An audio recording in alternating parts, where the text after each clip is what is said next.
While I was busy at work, an unexpected email interrupted my day. It was from my husband Jack, who calmly confessed over the phone that he had fallen in love with someone else and was planning to start a new life with her. Shockingly, he also mentioned his intention to take the luxury camper van that we had recently bought, a purchase made in my name through a loan. Despite my efforts to reason with him, Jack disregarded my pleas, abruptly ended the conversation, and soon became unreachable. Eventually, he vanished with his new partner, leaving me and our 12-year-old son, Gary, burdened with a significant debt. My name is Lauren, a 40-year-old mother, navigating through life with Gary, a remarkably bright child who loves to read and discuss complex topics. Unlike Gary, Jack has always been unpredictable, rarely holding on to a job for long. Despite these challenges, he managed to keep a stable income for the past 4 years, which brought a sense of relief to our family's financial stability. Our family, despite its imperfections, had moments of joy and dreams of making lasting memories together. One of these dreams involved purchasing a $55,000 camper van to explore and create adventures as a family. Unfortunately, due to Jack's poor credit history, I had to secure the loan for the van under my name. The day we were supposed to celebrate the van's arrival, I was blindsided by Jack's email, in which he claimed the van for himself, citing the loan was in my name and I would be responsible for its repayments. This abrupt revelation, followed by his confession of love for another woman, left me in a state of shock and uncertainty. At 40, with a son to raise and a sudden financial burden, I found myself pondering our future, unsure of the next steps to take in this unexpected turn of events. What started as a fleeting connection unexpectedly grew serious, prompting Jack to declare his intentions to start anew with someone else and leave our shared life behind. During a brief and unsettling phone call, he referenced our previous discussions about divorce conversations that emerged during heated arguments. Jack stated he would proceed with the divorce, swiftly ending the conversation and leaving me in a state of shock. This moment was the stark realization of Jack's betrayal, a harsh revelation that hit me deeply. Despite my attempts to reach out to him following this exchange, he remained silent, never responding to my calls or emails. Upon returning home one day, I discovered the drawer where we kept important documents, including our discussed divorce papers, was empty. Jack had taken them. This left me facing the immense financial strain of a $55,000 car loan we had taken together. Amidst this turmoil, my son Gary noticed my distress. His worry became evident one evening when he approached me, his voice laced with concern, asking if I was okay, noting my lack of appetite and the unusual atmosphere at home. Caught off guard by his perceptiveness, I realized I could no longer shield him from the truth. Hesitantly, I opened up to Gary, sharing the painful details of what had transpired. His response was surprisingly mature. He seemed to have anticipated the changes in our family dynamics, although I sensed the news affected him more than he let on. Inwardly, I apologized to him, feeling a profound sadness for the upheaval in his young life. As the days passed, the weight of the situation took a toll on me, both emotionally and physically. My health began to decline, a fact I could no longer ignore when I found myself unable to stand during a training session at work. Despite my attempts to reassure my colleagues, I collapsed, my body succumbing to the overwhelming stress. When I awoke, I was in a hospital room, a stark reminder of the toll the ordeal had taken on me. Amidst the physical and emotional chaos, the support from those around me, especially Gary, became a beacon of strength, reminding me of the resilience needed to navigate through the aftermath of Jack's departure and the challenges that lay ahead. After receiving a concerning diagnosis from the doctor, I was admitted to the hospital for further tests. There, lying in the hospital bed, hooked up to an IV drip and staring at the stark white ceiling, I couldn't help but feel overwhelmed by the situation. It was supposed to be stress from emotional turmoil, Yet there I was, feeling utterly defeated. As tears began to flow, my son Gary, who usually maintains his composure, burst into the room, his face etched with worry. His sudden appearance prompted me to quickly dry my eyes. "Mom, what's going on? It's not serious, is it?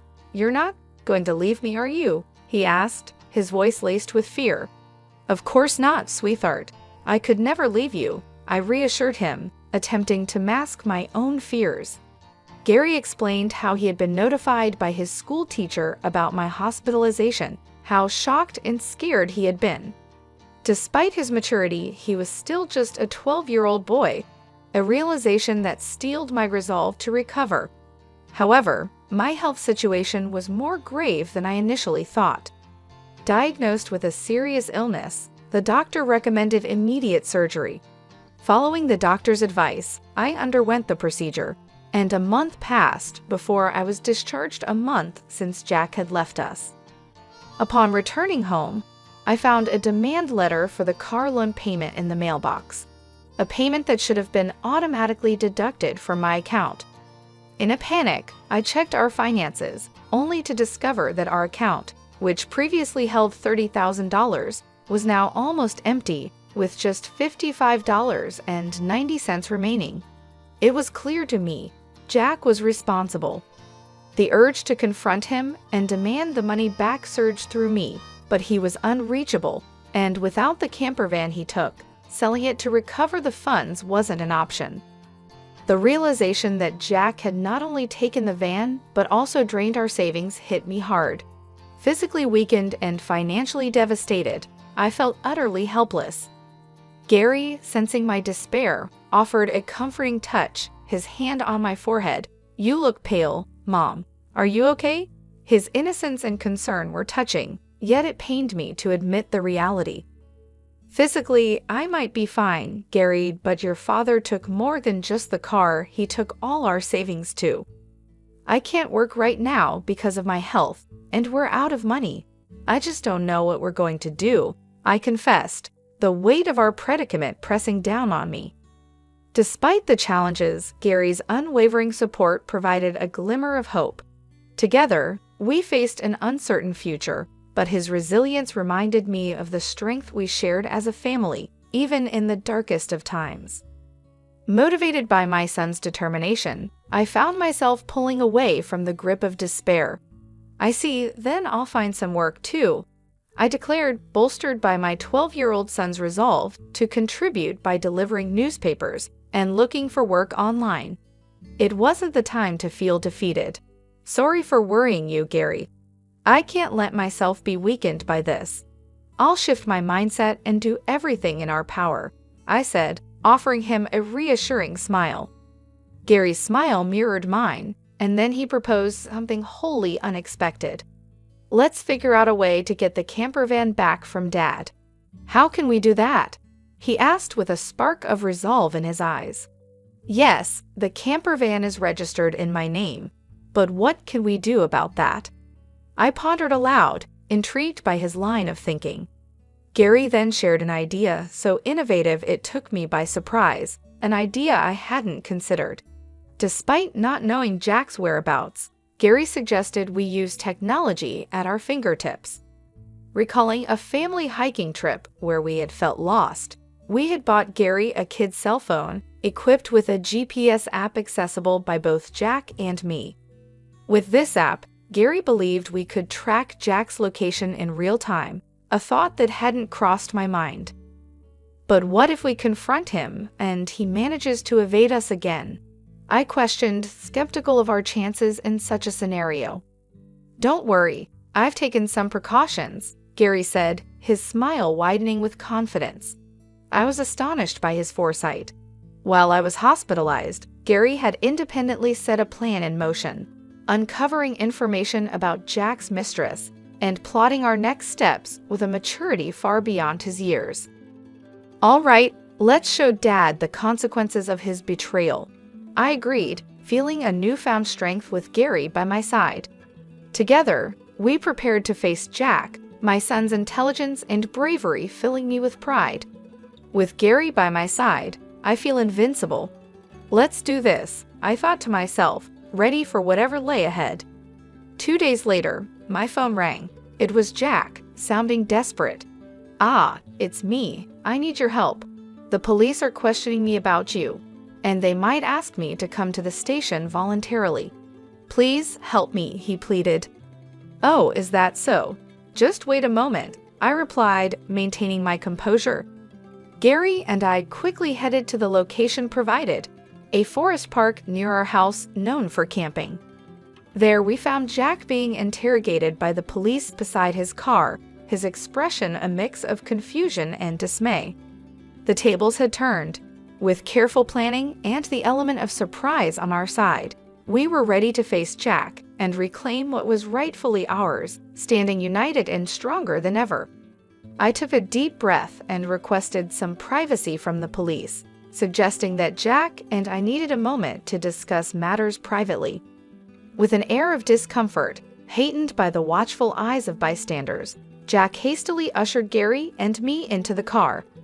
Inside, we were greeted by the sight of Jack's mistress sitting with an air of defiance, but her presence was the least of our concerns at that moment. "Sorry for the inconvenience, and thank you for coming. But why did the police show up? I'm confused," Jack started, genuinely puzzled by the turn of events. "The reason is simple. I reported the camper van as missing because, in essence, it was stolen," I explained calmly, despite the absurdity of Jack's logic that presumed marital disputes excluded criminal activities. "But we're married. How can it be stolen?" Jack argued, not grasping the gravity of his actions. I reminded him, "You filed for divorce, remember? That means, legally, we're no longer a couple but strangers. Taking a vehicle without the owner's consent is theft." It was Gary, with his sharp understanding, who pieced everything together, prompting a weak justification from Jack that he had only borrowed the van temporarily. "Well, I need my car back now. Handing over the keys would be very helpful," I said, extending my hand towards Jack, who, albeit reluctantly, complied. It was then that Gary, in his straightforward manner, questioned his father's decision to abandon his family for another woman. Caught off guard, Jack fumbled for words, only to be interrupted by his mistress's boastful claim of being the more attractive choice, which she believed justified Jack's departure. Gary's stern rebuke silenced her, turning the focus back on Jack for an explanation. When Jack hesitated, Gary threatened to involve the police again, prompting a hurried admission.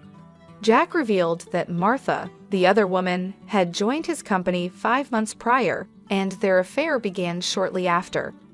The revelation of Martha's pregnancy led Jack to the decision to leave us and start anew with her. "Why did you take the camper van?" I asked, aiming to understand the rationale behind his decision amidst the chaos of his actions and decisions. "After leaving my job, I contemplated selling the camper van for some extra cash. However, it seemed you had other plans, Jack, using it for your escapades.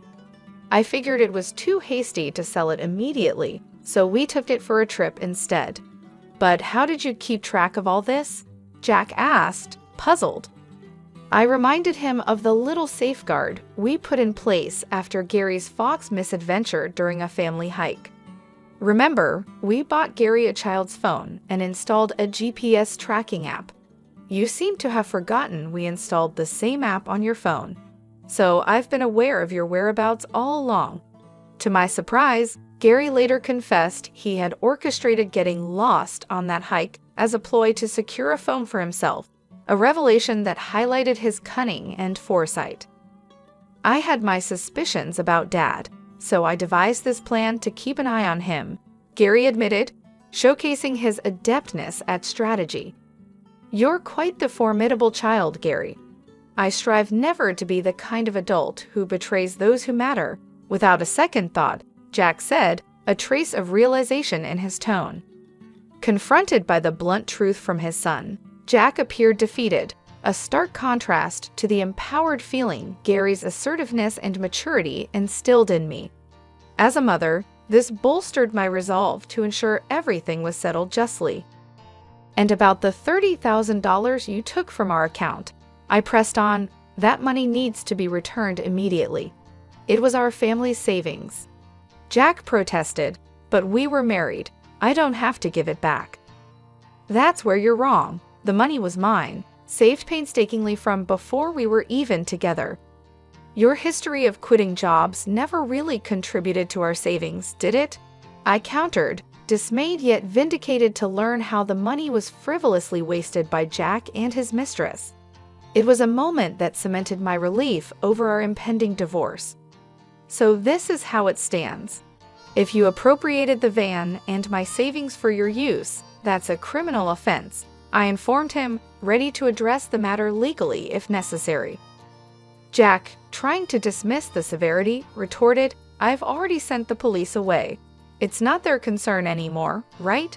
I only agreed we would have a discussion. This encounter underscored the stark realities and the necessity of standing firm, ensuring that justice was served for the sake of our family's future and dignity. In the midst of our confrontation, I made it clear that retracting the complaint was out of the question. In fact, I was determined to add the theft of my money to the existing report. Sensing the gravity of the situation, Gary, ever so ready, offered to contact the police immediately using a quick feature on his child's phone. Martha, who had been silently observing our heated exchange from within the confines of the camper van, attempted a swift exit but was met with a startling surprise. Outside, her parents awaited, their expressions a vivid display of rage and disappointment. Her attempt to leave was halted by their presence, and her apologies were drowned out by their furious reprimands. Why are you here? How did you find out? Martha stammered, caught off guard. I took the liberty of contacting your parents in advance, I revealed. This turn of events was made possible by Gary's initiative. During my hospitalization, he had visited Jack's workplace to share our distressing situation. Moved by Gary's genuine distress, Jack's colleagues connected the dots to Martha, leading to the discovery of her parents' address. Jack and Martha's overly familiar behavior had not gone unnoticed at the office, further fueled by compromising photos from the company's welcoming party for new employees. With this information and Martha's known commute from her parents' house, I sought out her parents, shared the ordeal we were enduring, and arranged for them to be present at this pivotal moment. Martha's frustration was palpable as she accused me of betrayal, to which I retorted with my own grievances. The conversation took an unexpected turn when I commented on Martha's noticeably pregnant state, questioning the due date of the baby she was expecting in 5 months. This revelation brought the timeline into sharp focus, revealing a glaring discrepancy with the duration of her relationship with Jack. Caught off guard, Jack could only stare in disbelief as the realization dawned upon him.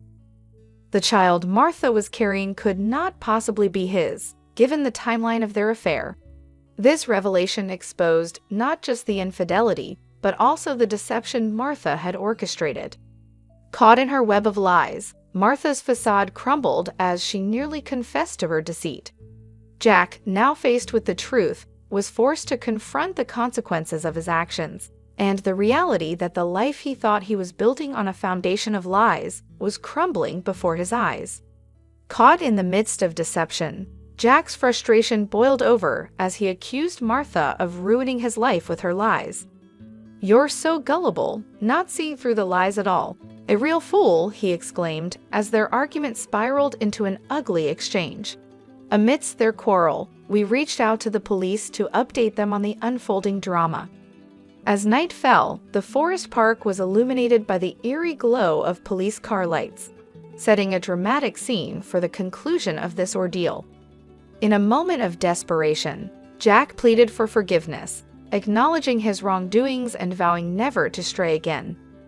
However, Gary, wise beyond his years, dismissed his father's sudden change of heart with a dose of reality.